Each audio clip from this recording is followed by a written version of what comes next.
Before we get started, today's episode is for educational purposes only. This isn't intended to diagnose, treat, or replace individualized medical advice. If you're considering starting, stopping, or changing a prescription medication, those decisions should be made with a licensed healthcare provider who understands your individual medical history. Supplements are also not automatically appropriate for anyone simply because they're available without a prescription. Hello, everyone, and welcome back to Hope, Health, and Ha-Has, where we talk about health, wellness, and sometimes have a few laughs along the way. I'm Winnie Chan, engineer, national board certified wellness coach, and founder of Vital Health and Wellness and Ray of Light Fertility Foundation. Welcome to episode 2 of our 4-part series, Beyond the Buzz, the truth about GLP-1s, peptides, and personalized wellness. If you missed episode 1, I highly recommend listening to that episode because each episode in this series build on the last. In episode 1, we answered what are peptides really? We talk about why GLP medications are peptides, the difference between clinically tested medications and many of the injectable peptides trending online, and peptides in skincare products, why getting prescription medication through a trusted licensed healthcare provider is so important. Today, we're moving on to the question I hear all the time. Should I take GLP-1? Maybe you've been thinking, I want help managing my weight, and I don't know if I want injections. Maybe you wondered, is GLP-1 right for me? Maybe you're already taking one, but wondering what else you should be doing. Or maybe you've seen so many medication supplements, GLP-1 activators, and social media advertisements that you're thinking, I don't even know where to start. If that's you, today's episode is for you. And I'm not going to tell you, yes, take one, or no, don't take one. That's not my role as a wellness coach. Instead, I want to help you understand your options, give you better questions to bring to your licensed healthcare provider, because I don't believe your first step should be choosing a product. Your first step should be understanding what you're trying to accomplish and what options may be appropriate for you. If you listened to this podcast before, you know I have an engineering background. And engineering taught me something I still use every day. Don't jump to solutions before you understand the problem. What is the problem statement? Imagine 2 cars that pulls into a repair shop, both have a check engine light, same warning, same symptom. Does that mean they need the same repair? Of course not. You investigate first. I think about wellness the same way. 2 people both say, I'm gaining weight, I'm exhausted, I'm struggling with cravings, I don't feel like myself. But underneath those concerns, there may be completely different factors. One person may have a type 2 diabetes. Another may have PMOS. Another may be navigating perimenopause. Another may have a medical condition that needs evaluation.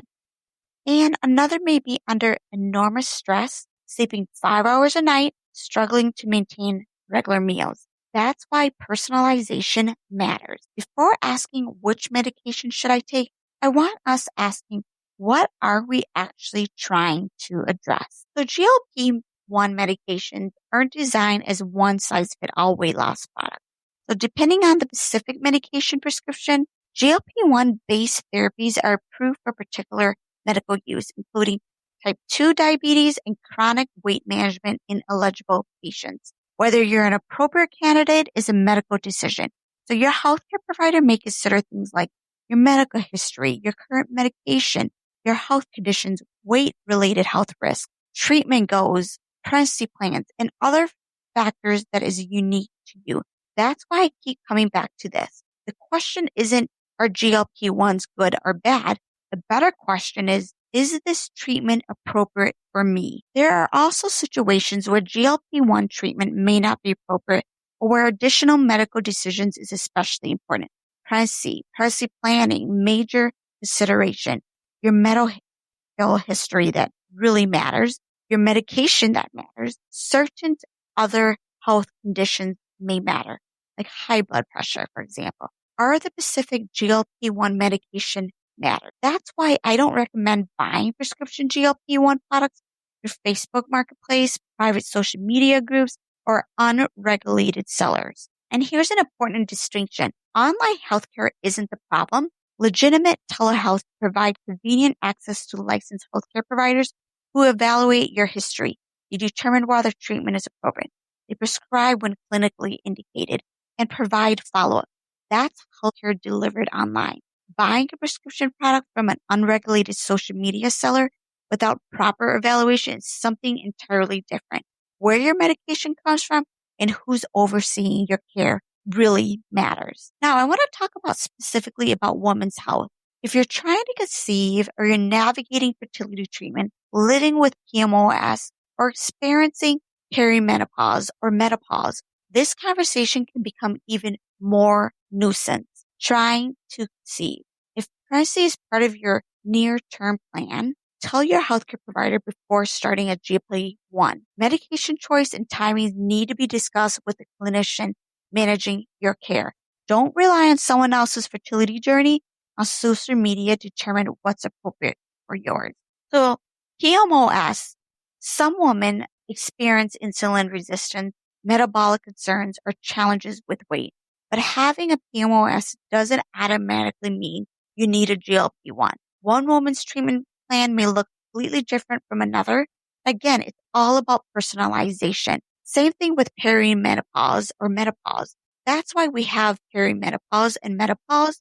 We're thinking, am I doing what I've always done, but my body isn't responding the same way anymore? Changes in hormones, sleep, body composition, activity, and other health factors can all become part of that conversation. That doesn't mean every woman needs medication. It means you deserve an individualized evaluation instead of being told, just eat less. Now, let's get practical. If you're considering a prescription GLP-1, save these questions to bring to your healthcare provider. Question 1. Why are you recommending this medication for me? What are we trying to treat or improve? Understand the why before focusing on the medication. Question 2. What benefits should I realistically expect? Not what happened to your friend, not what happened to an influencer. What's realistic for you? Question 3. What are the risks and potential side effects? Ask about common side effects, serious warning signs, and when you should contact your provider. And being informed isn't being afraid, it's being prepared. Question 4. How could this affect my current medication or health condition? So bring your complete medication and supplement list. Give your provider the entire picture. Question 5. What should my nutrition look like? So if your appetite changes, your body still needs nourishment, ask about protein, fiber, hydration, nutrient-dense food, whether individualized nutrition would be helpful. Question 6. How do I support my muscles while losing weight? This one is huge. So when someone tells me I lost 30 pounds, my coaching brain wants to ask, what did you lose? Because weight loss isn't automatically the same as fat loss. Supporting muscles through appropriate nutrition and resistance exercise deserves to be part of your plan. Question 7. What follow-up and monitoring will I need? Starting treatment shouldn't mean, here's your prescription, good luck. Ask who will monitor you and how often you'll get the follow-up and what happens with concerns that you might come up with. Question 8. What happens if you eventually stop? So ask about the long-term plan before you start. Some people may use this medication long-term. Others may eventually change treatment with their providers. Don't wait until the day you want to stop to ask what comes next. Question 9. What habits should I build while I'm using this? Nutrition, movement, strength, sleep management, meal planning, consistency. If medication helps remove certain barriers, use the opportunity to build your toolbox. Question 10. What's our definition of success? Is success only a lower number on the scale, or are we also looking at blood sugar, strength, mobility, energy, sleep, quality of life, and other health outcomes relevant to you? Your health is bigger than the scale. Your definition of success should be too. Now, here's another question I hear. Winnie, what if I'm interested in supporting appetite or weight management, but I'm not ready for a prescription GLP-1 injection yet? That's a valid conversation. First, remember that your body already has natural appetite and it has this natural pathway. Nutrition, protein, fiber, movement, sleep, and any other lifestyle factors can influence appetite in your metabolic health. There's also dietary supplements being marketed around the body's natural GLP-1 and your satisfying hormone pathways. One example I've been educating clients about is the Calocurb, but this distinction is very important. Calocurb is not a prescription GLP-1 medication. It's not Omzac, and I don't want anyone thinking that they're interchangeable. Calocurb is a dietary supplement containing Amarasate, a bitter's hop extract. Research has investigated whether this ingredient could activate bitter receptors in the gut and influence naturally occurring satisfying hormones such as GLP-1, PWY, and double K. You'll sometimes see products in this category described as a natural GLP-1 activator. I prefer to explain it more precisely. They're intended to support your body's own gut hormone signaling. That's fundamentally different from taking a different prescription GLP-1 receptor like an injection or a medication. Different category, different evidence, different regulations, different expected effects. And that is why it is important. Natural doesn't automatically mean it's appropriate for everyone. A supplement is still something we should think critically about. And why you're taking it, what evidence supports it, what else are you taking? Could there be interactions? What are you actually trying to accomplish? And do you even need it? Remember, my favorite question is, what's the evidence? So one person says a GLP changed my life. Someone else says, I'll never take one. Another person recommends a supplement. Someone else recommends fasting. So who is right? They may be all describing what worked or didn't work for them, but social media doesn't know your medical history. It doesn't know your medication. It doesn't know whether you're trying to conceive. It doesn't know your lifestyle. It doesn't know your relationship with food. And it doesn't know your goals. And it can't monitor you after you start a prescription. Use social media to learn. Use it to discover questions, but don't confuse someone else's experience with your personalized healthcare plan. This is exactly where I step in and where I want to make my role very clear. Maybe you listen to this entire episode and you're thinking, okay, I understand my options better, but I still don't know what I should do next. That's where my wellness coaching comes in. Most people who come to me aren't lacking information. They've Googled everything. They watched videos. They bought supplements. They tried diet. They know they're supposed to exercise. They know they're supposed to eat protein. They know they're supposed to sleep. The problem is this. They don't know how all these pieces fit together for them. That's the gap I help build. So at Vital Health and Wellness, I help you move from confused to clear, overwhelmed to having a roadmap, trying random things to making intentional choices, starting over every Monday to building sustainable habits, knowing what you should do to actually putting it into practice, and ultimately guessing to understanding your health. We start with you, not a medication, not a Calocurb, not a supplement, not a diet, but you. What are your goals? What's happening with your weight? How is your energy? How are you sleeping? How is your stress? What does your nutrition look like? What have you already tried? What's getting in your way? Then we build a personalized wellness roadmap. Depending on your goals, your coaching may focus on nutrition habits, movement, strength, sleep, stress management, behavior change, accountability, and supplement review, and education to help you better understand the different wellness options you're considering. If you need medical evaluation, that's where my healthcare partnership comes in. I've partnered with licensed healthcare providers because I believe wellness coaching and medical care should complement each other. Through secure online telehealth, clients may have access to licensed healthcare providers to perform medical evaluation, discuss prescription treatments options when clinically appropriate. Depending on individual needs, clients may also have access to lab testing and professional grade supplements. And I want to make this distinction very clear. The healthcare providers handles your medical care, diagnose, prescribing, medication management, medical treatment. My role as a coach is education, lifestyle, behavior change, nutrition habits, stress management, accountability, and preparing questions for your appointments and helping you put your plan into practice. Because getting a prescription can happen during an appointment, but building a healthier life happens in all the moments between those appointments. That's where coaching becomes powerful. And if you work with me for weight management, my goal isn't simply, let's make the scale go down. I want us asking, can we help you become stronger? Can we create meals that fit your real schedule? Can we build movements into your life Can we improve your sleep habits?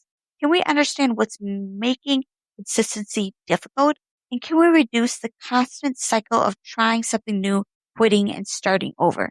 Can we help you understand your options rather than chasing every new trend? Can we build habits you can still use a year from now? That's wellness. So whether your individualized plan ultimately involves lifestyle changes alone, a non-prescription approach, or prescription treatment managed by a licensed healthcare provider, the foundation remains we're building health, not simply chasing a number. So if you're listening and thinking, Winnie, that's exactly where I'm stuck. I don't know where to start. Here's your first step. Let's have a conversation. I offer a complimentary consultation through Vital Health and Wellness. We'll talk about where you are today, where you want to go, what you've already tried, what's getting in your way, and let's personalize your next step and what that could look like. Maybe you're looking for coaching and accountability. Maybe you want help understanding your current wellness routine. Maybe you're curious about non-prescription approaches. Maybe you're wondering whether it's time to talk with a licensed healthcare provider about prescription options or need supplement reviews. All of those I have access to. You don't need to figure all of that out before contact. That's a part of what we'll talk through together. You can find me on Instagram at winnie.chan_ or use Vital Health and Wellness link in my bio to schedule your complimentary consultation. No cookie cutter plan, no chasing every trend, just personalized support designed to help you stop guessing and start understanding your health. And we're not done. In episode 3 of Beyond the Buzz, we're talking about the part I don't think gets nearly enough attention. Part that no one talks about is muscles, nutrition, and life during and after GLP-1.